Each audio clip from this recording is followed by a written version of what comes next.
జ్యోతిర్లింగాలు మన దేశంలో ఒక్కొక్క స్టేట్లో ఒకటి ఉన్నాయి. అయితే సౌరాష్ట్ర దాని గురించి కొంత చరిత్ర మనం తీసుకోవాల్సి వస్తుంది. సౌరాష్ట్రే సోమనాథంచ శ్రీశైలే మల్లికార్జునం ఉజ్జయిన్ మహంకాలం ఓంకారం అమరేశ్వరం వైద్యనాథం చితభూమౌ డాకిన్యం భీమశంకరం సేతుబందేశ రామేశం నాగేశం ద్వారకావనే వారణస్యం విశ్వేశం త్రయంబకం గౌతమీ తటే కేదారం హిమౌత్సృష్టే విశ్వేశం శివాలయ. ఈ 12 జ్యోతిర్లింగాలు మన భారతదేశంలో ఒక్కొక్క స్టేట్లో ఒకటి ఉన్నాయి స్వామి. అయితే ఇక్కడ వీటి ముందులో ఈ యొక్క క్షేత్రము 1964లో ప్రాజెక్టు కాకముందు పాత ఊర్లో ఉన్నటువంటి సోమశిల క్షేత్రంలో ఉండేది ఈ ఊరు. అయితే నీటి మునుక అయిన తర్వాత అంటే 64 తర్వాత శ్రీశైలం ప్రాజెక్ట్ అయిన తర్వాత గవర్నమెంట్ వాళ్ళు ఏం చేసిందంటే దాన్ని తీసుకొచ్చి ఇక్కడ పైకి ప్రతిష్ట చేయడం జరిగింది. అంటే భక్తుల సౌకర్యార్థము 12 జ్యోతిర్లింగాలు ఒకే దగ్గర ఉండేటట్టు ఇక్కడ ఏర్పాటు చేయడం అయింది స్వామి. ఈ 12 జ్యోతిర్లింగాలు చాలా మహాత్యము కలిగినటువంటివి ఇవి స్వామి. ఇవి ఎప్పుడంటే పల్లవులు కాకతీయులు ఇక్కడ దీని యొక్క నిర్మాణాన్ని చేపట్టినప్పుడు. అయితే దీనికి సప్తనది సంగమం అంటారు ఈ క్షేత్రాన్ని. ఈ సప్తనది సంగమంలో 7 నదులు కలుస్తాయి. ఆ 7 నదులు ఏమిటి అంటే కృష్ణా, వేణి, తుంగ, భద్ర, భువనాసి, చిన్నవాగు, పెద్దవాగు. అయితే ఈ 7 ఇక్కడ కలుస్తాయి కనుక దీనికి ప్రత్యేకమైనటువంటి ఒకటి పేరు ఉంది. దాన్నే సప్తనది సంగమం అంటారు. ఆ సంగమంలో ఇప్పుడు మనం నీటి మధ్యలో ఒక క్షేత్రం ఉంది సార్. అది సంగమేశ్వరం అంటారు. అది ద్వాపర యుగంలో ధర్మరాజు ప్రతిష్ఠించినటువంటి క్షేత్రం.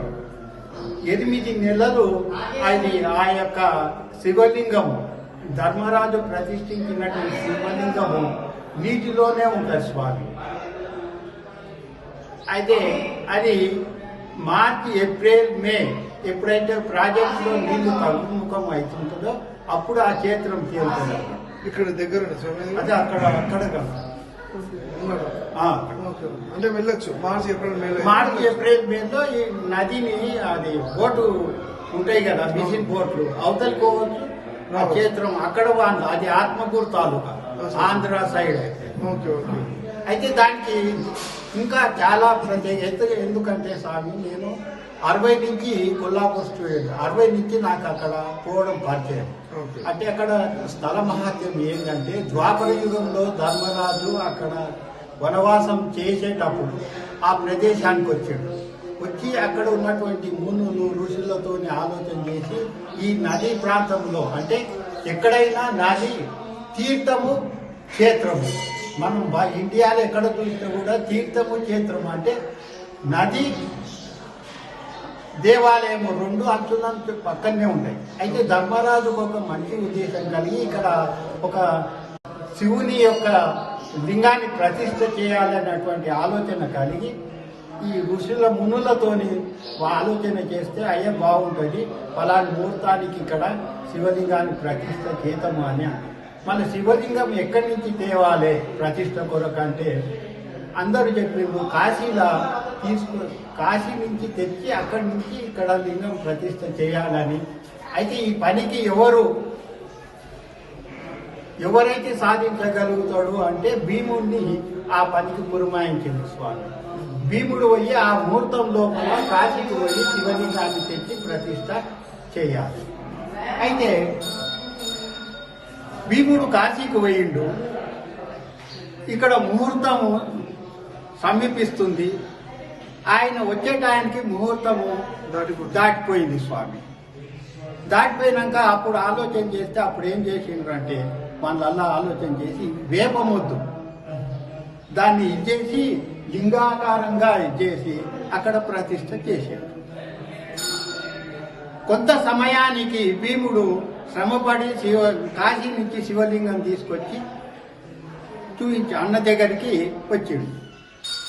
అయితే అంతవరకే ప్రతిష్ఠించబడ్డది కదా.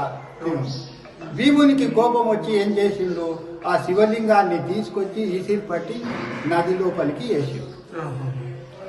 అది వేసినప్పుడు ఏమైంది, స్వామి ఇట్లా వారగా ఉంది. అది చిన్న లింగం కాదు, ఈ స్తంభం అంతా ఉంటుంది, పెద్ద లింగం. నేను నాకు ఎందుకంటే నాది అప్పుడు ప్రాజెక్టు కాకముందు తేలే ఉంది, ఇట్లా పట్టుకుంటే కూడా అవ్వదు. అయితే ఒక 10 ఏళ్ల కిందట అది తేలింది స్వామి.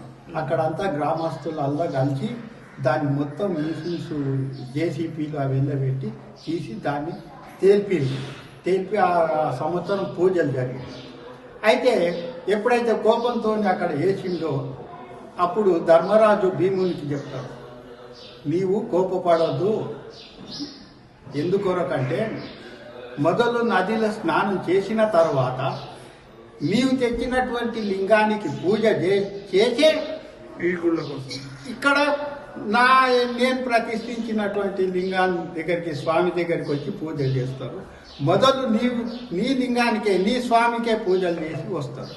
అంటే ఆ లింగానికి, ఆ భీముడు తెచ్చిన దానికి ఇప్పుడు సంగమేశ్వర ధర్మరాజు ప్రతిష్ఠించిన దానికి 1 కిలోమీటర్ దూరం ఉంటుంది.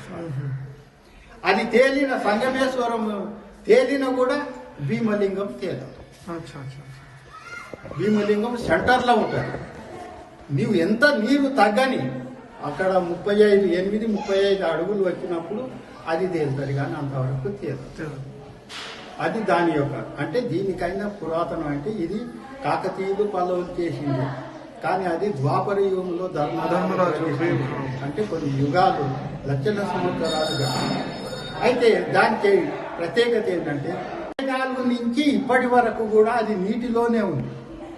మనం పోయి మార్చిలో ఏప్రిల్లో పోయి చూస్తే ఈ రాయి ఎట్లా ఉందో, ఈ శివలింగం ఎట్లా ఉందో అంత గట్టిగా ఉంది. ఏమి చిక్కుచేదుగా లేదు, ఏమి భిన్నము కాలేదు. అది అట్లనే ప్రతిష్ఠించబడి అప్పుడు ఎట్లా ఉన్నదో ఇప్పుడు అలాగే ఉంది. ఏం మార్పు లేదు. అది దాని ప్రత్యేకత. అదే అన్నమాట శివాలయం. ఇంకోటి మనం